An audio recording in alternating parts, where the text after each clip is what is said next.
So the product rule essentially says that if you are multiplying two things together and you want to find the derivative of those two things being multiplied together, then what we do is say the first underived gets multiplied by the derivative of the second, and then we add the second and multiply by the derivative of the first.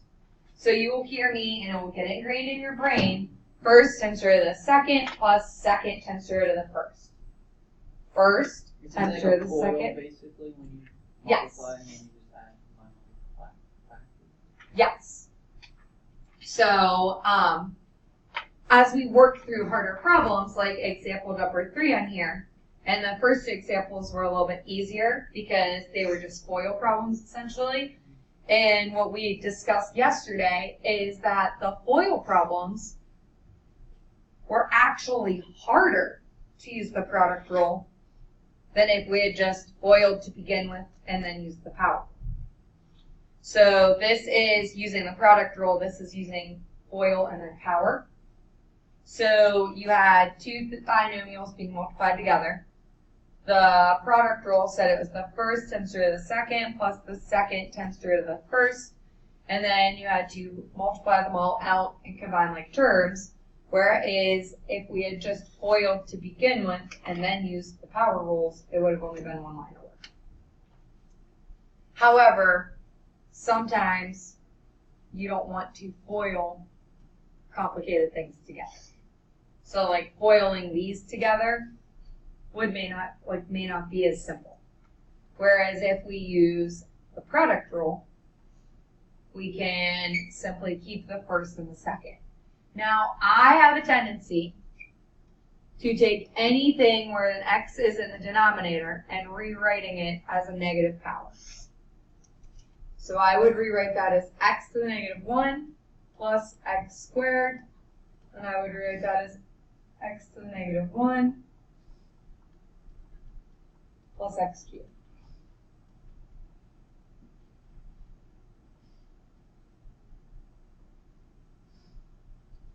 So now when I take my derivative, so the derivative is y prime, which is the same as f prime x, which is the same as dy dx. So I haven't really used it yet. Y prime is the easiest of the two to write, but y prime is the same as dy dx, where dy dx stands for the derivative of y with respect to x. So we're taking the derivative of the y function, where everything we're deriving with is respect to x. So the product rule would say the first times derivative of the second. So the derivative of x to the negative 1 becomes negative 1x to the negative 2. Because we bring the power down in front and subtract, plus 3x squared. So first times the root of the second plus the second, so x to the negative 1 plus x cubed, times derivative of the first, so again negative 1x to the negative 2, plus 2x. Quick question. Yep. Why is it negative 1 negative squared instead of just like 0? What's negative 1 minus 1? You subtract 1. Even if it's negative, you don't add it. Never add.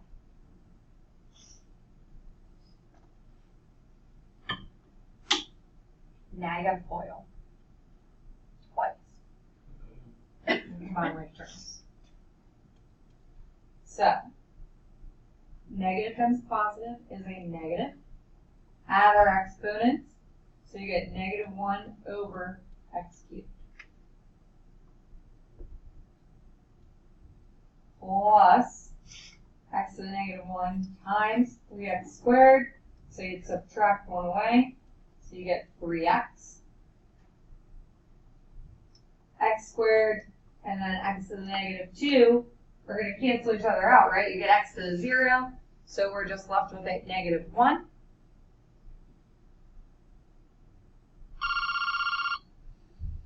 And then for the last one, you get 3x to the 4th. Okay, go ahead and try FOILing the next piece.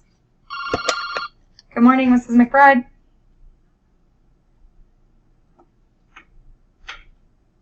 Teaching lesson for calc right now, yeah. Yeah, I need like 15 minutes. I don't. Sorry. Bye. Can you look at that and tell me if it's right? What we just did. No, I finished.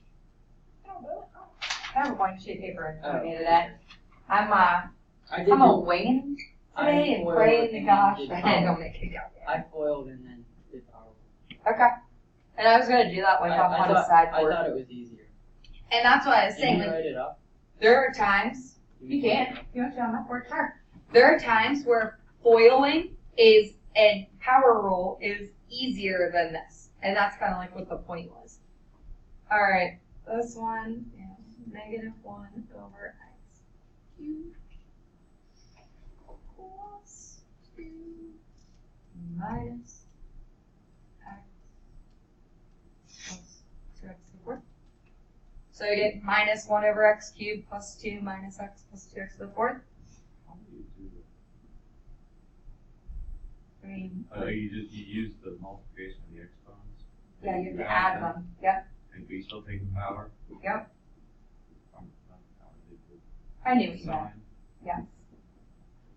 So you get negative 2x cubed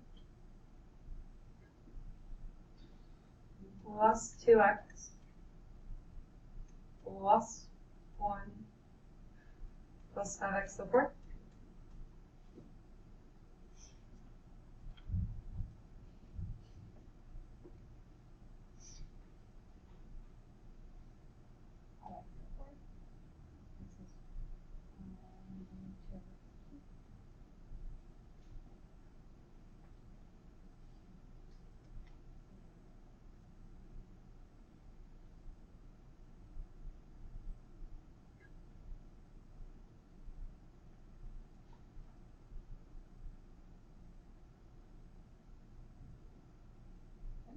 Good. If they don't cancel. What doesn't cancel? The 1 over cube. No, you combine them together. They're both negative. So a negative and a negative makes a bigger negative. Yes?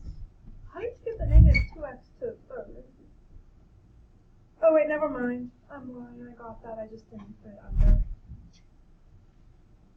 I got it. Yeah. You left it up. Yeah.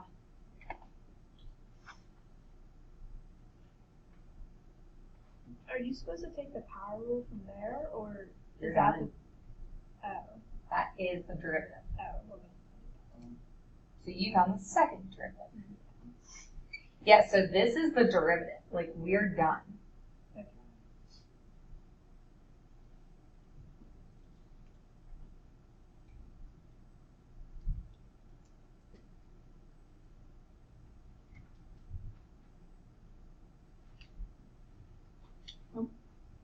So we matched.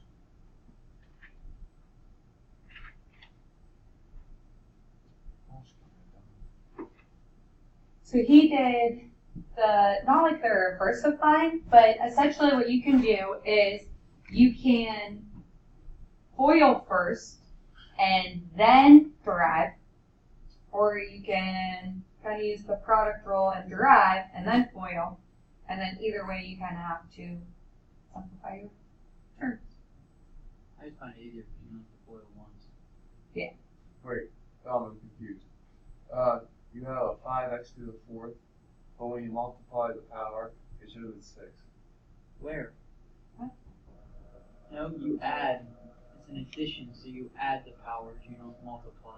Yeah. I'm talking about the powers. I mean, x squared times x cubed. No. No, I'm talking about that. Other person.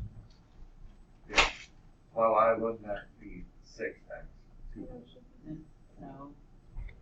I already took the derivative So- of that. he's taking the derivative from here to here. So the power rule says power down in front, take one away. And that is the derivative, negative 2x. This- What's under it?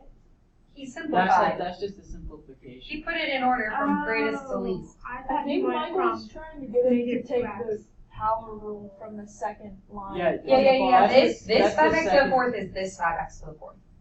You don't take This the power is rule this. from the second line. He's not taking, he just rearranged these terms. I rewrote the terms in a different order. He could have stopped. Yeah. Well, not really, because you have to get rid of the negative exponent. But. So, there are times where we have complicated problems. And then there are times where we have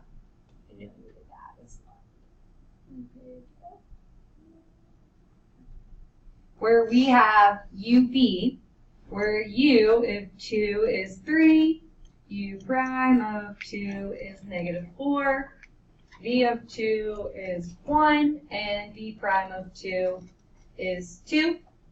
And our goal is to find Y prime of 2.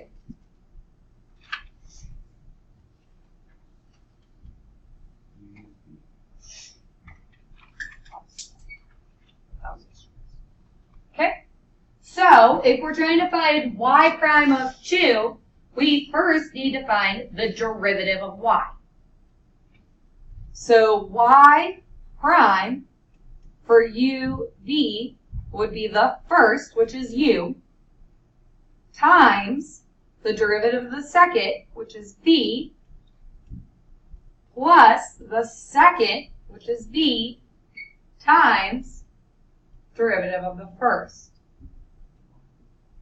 That is the product rule. First times derivative of the second, plus second times derivative of the first. Now we need to apply it to 2.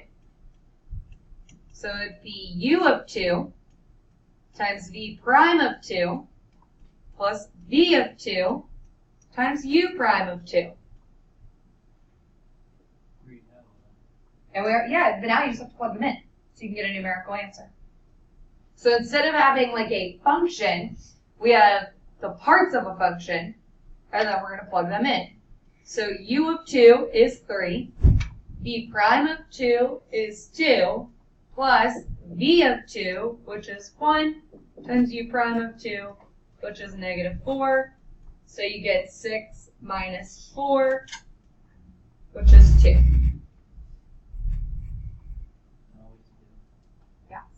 We need a sample. So something rather complicated can be simplified and plugged in. Does that make sense? I can't change or vary it because there's not like another version of that. Where the heck is the V and the U coming from? I get it says that it's there, but how does that relate to Y? Y equals U times V. Like that is our equation. Oh, I didn't see that. Yeah.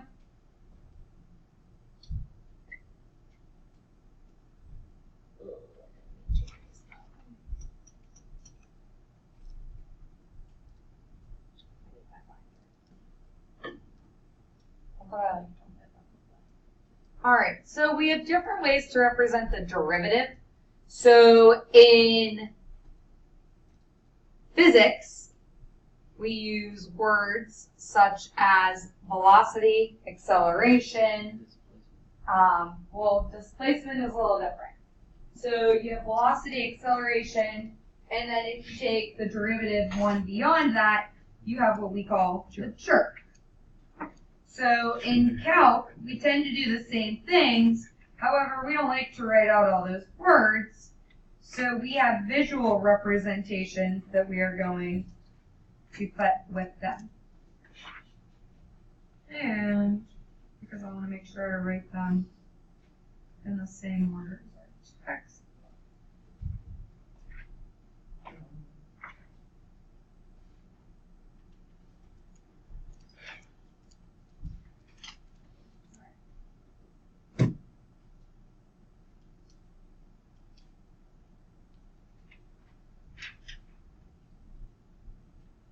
you will see 3 different ways of writing them. The most common way that you are going to see is f prime of x. The next one would then be what? How do you represent second derivative, you think? The f prime of f prime of x. So you literally put 2 of them. So we call that f double prime of x. It's 3 of them. It is. It is not. Anything beyond 3, Is the number? it is not. It is actually a Roman numeral. So this would be like IV of x. I have a question. Yep. Why in the world is going that high even necessary? Because it is. But like, for what purpose? Purpose to drive you nuts. I was gonna say, if you only like take the slope of 1 point.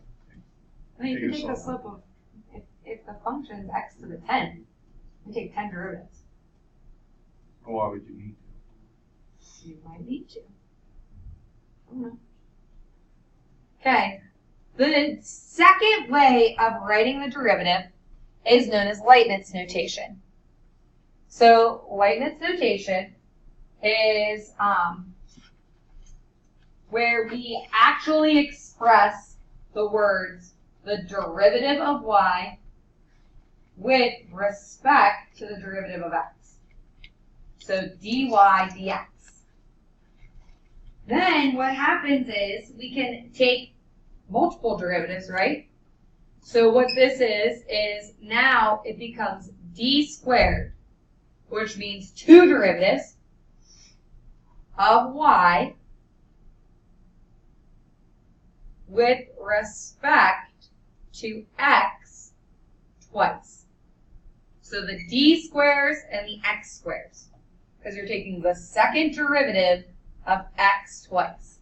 So if you go and you look at like a couple of our notes in front of some of our problems, and I'll just erase this in a minute, I wrote d dx, and like I wrote it for y, and then I wrote it like in front of the equation. So again, that stood for the derivative with respect to x. So this notation comes from the fact that basically what we are doing is writing d dx again. So that's where the d squared comes from, and then the dx squared comes from. Logically, you would want to bracket that. They don't do that. It just goes on the variable. But that's kind of the history behind how that notation came about. So then this one becomes d3y, dx3, d4y, dx4. And it keeps just going. You add numbers, I guess, for those. Yep. Correct. For trig functions, we have a tendency to write a capital letter D. I don't know if it's just because of the economics behind it, but a lot of times associated with trig functions, you'll see a capital D and a subscript 1, or a capital D and a subscript 2, etc. Or maybe it's because trig functions, like, they will typically on the AP test, you get like a D to a 101. So I have to find the 101st derivative. Yeah. So what's the first derivative, and then the last row we'll do is your physics row. So what's the first derivative called in physics? What's the derivative of position? Velocity. Acceleration. Okay. And then jerk.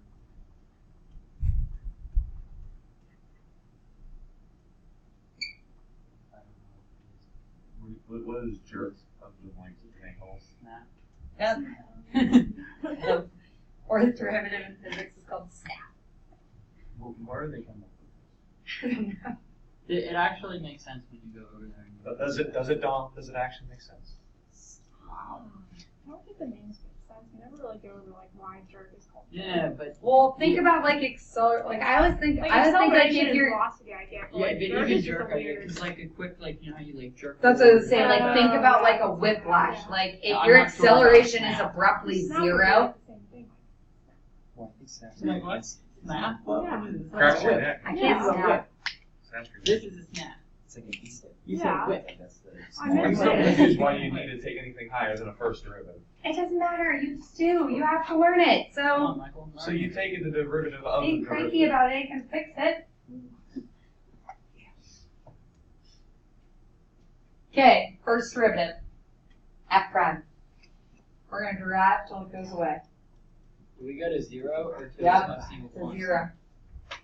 So t cubed, power down in front, take 1 away, we t squared.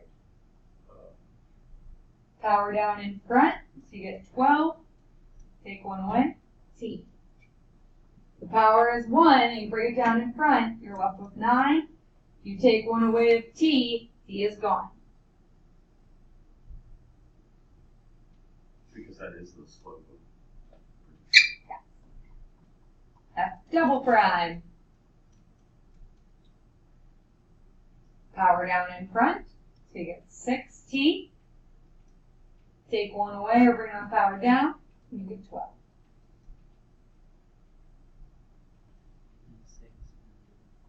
Yep. 9. Goes away, the derivative of a constant is 0. Oh, right.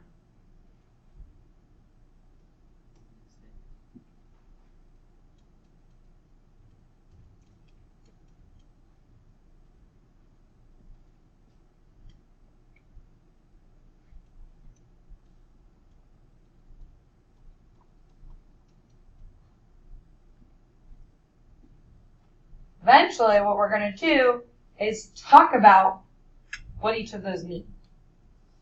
So we're going to talk about, okay, what does that 6 represent? What does that 16 minus 12 They're represent? representing the slope of Oh, the one shut forward. Okay, then we'll talk about increase, decrease, concavity, graphing them, points of inflection, zeros, got lots of them. But it actually is a slope. of the one They all forward. represent slope. Yep. So a derivative only represents slope. That is the basic idea of a derivative. A derivative represents a rate of change. Rate of change is a formal way of saying slope. So this is the slope of that. This is the slope of that. This is the slope of that. That's the slope of that. They all represent the slope of the previous. That's how in physics it all makes sense because the slope of the velocity is how fast your acceleration. Okay. So then I threw a word problem on here, but didn't type it on my own slide. So, you're good. I can read upside down. An orange farmer currently has 200 trees, yielding an average actually of 15 bushels. So take a minute. Here's what I want you to do. I want you to underline all of the key pieces you need.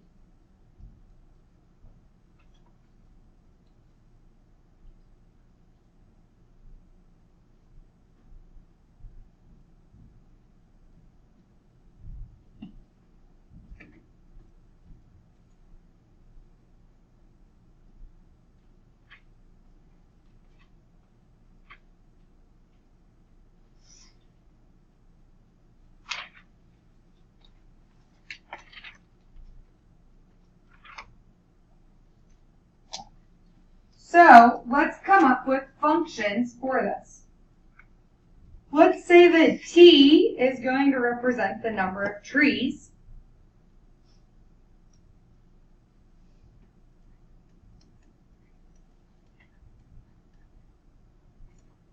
T of X will represent trees, X years from now. So we have T for trees and then T of X representing the number of trees X years from now. So that means I made X represent years, right? And then what other thing do they kind of talk about? They talk about something else too. Bushels Yeah, they talk about the bushels of trees, which we'll call like, we'll call Y. They use the word yield. So we'll say Y of X is the yield of bushels. Not a good word. X years.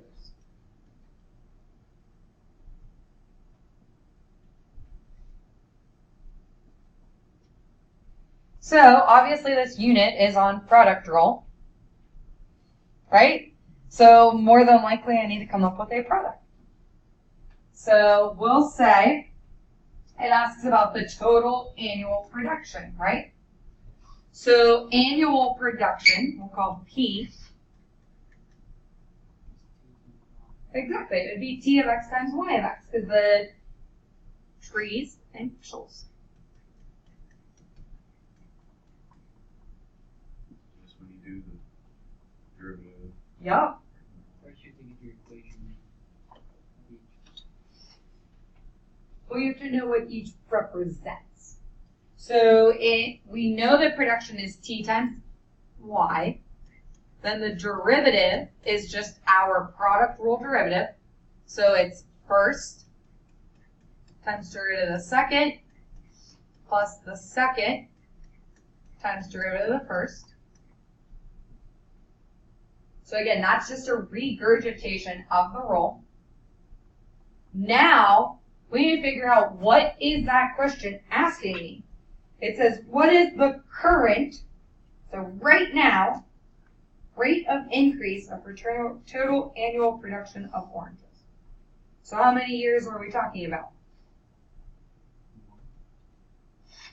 It wants none, because it wants right this very minute. So the years would be 0. So essentially what we're doing is finding P prime of 0, which is like T of 0 times Y prime of 0 plus Y of 0 times T prime of 0. And then we just got to figure out what each of those kind of represents.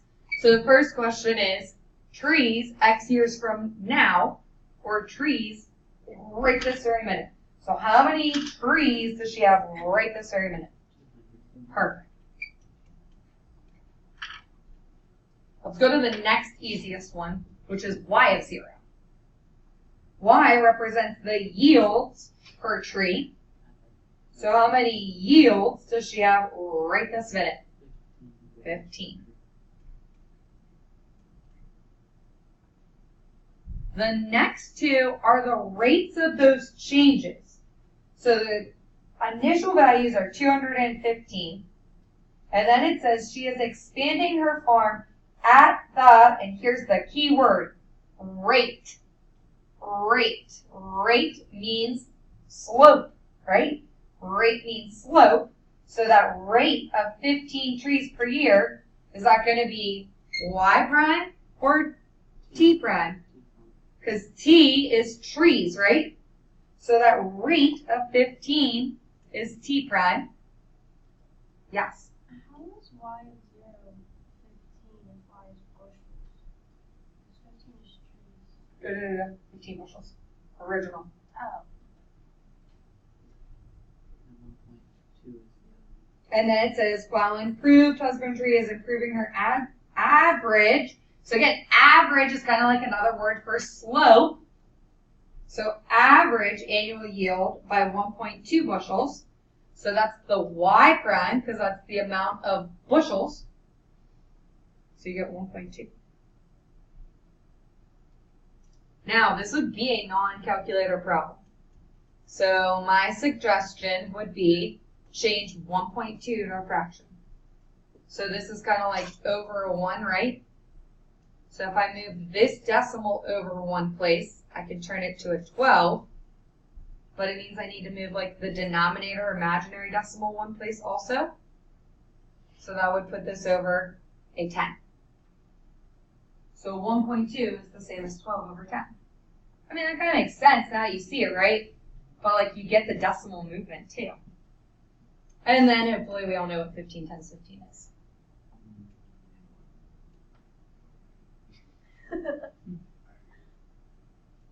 Okay? So what's nice here is that you can kind of cancel the 200 and the 10, right? So 200 divided by 10 is, yep, 20 times 12. All right, you got to think a little bit. 240. Yeah. And again, you could do 10 times 20, which is 200, and 2 times 20, which is 40. So you could kind of use the distribution property. So 240 and 225 give 265. What does that 265 represent? Bushels right now. Good. Bushels per just bushels. Is that production? It's bushels per year. How is that considered production? This is the production. Is it 465? Yeah. Okay. Apparently numbers dyslexic at the moment because 200 plus 200 is... I know, I was just... What? 2 is 2 right now. Yeah, 2 is 2. Yes. So how does bushels per year equal production? Is it like in the form it says that, or? So production would be trees Yes. times yields of bushels. Yes. Because production is basically oranges. It means the production of oranges, and a bushel is just another way. So of bushels like how representing- many oranges are in each one. So like here's your trees, and then I make bushels of oranges. bags. Like, fuck, like if you have your apple picking. No. Okay. It's basic, just like it said. Ah. I can picture it. Yeah, I can picture So it. think of like people Yeah. picking trees. They're filling buckets of trees. Yes, Buckets of trees. Yeah. Buckets of oranges. So for every like bucket of oranges per tree. So that's why trees is not in units, because it doesn't matter. Well, the trees would cancel. Think about the way these units would work. So T of X would be trees for just trees. Yes. This would be the derivative of bushels, which would be trees per year. So like they would cancel Okay, out yeah. bushels per tree. Yes. Like this is really yield of bushels X years per tree. Like this is per Because it's tree. related to tree, basically. Mhm. Okay. So the trees would cancel and you'd be left with bushels per year. Okay. Yeah, All right. thank you. There's other problems where it will make more sense and I'll show you how to do them. Okay, your homework is in 3. I just shut the book. No, I didn't. It's in 3-3. So it starts on page 124 Hey, what group are you guys in? and goes to 125. So we're on page 124. 6.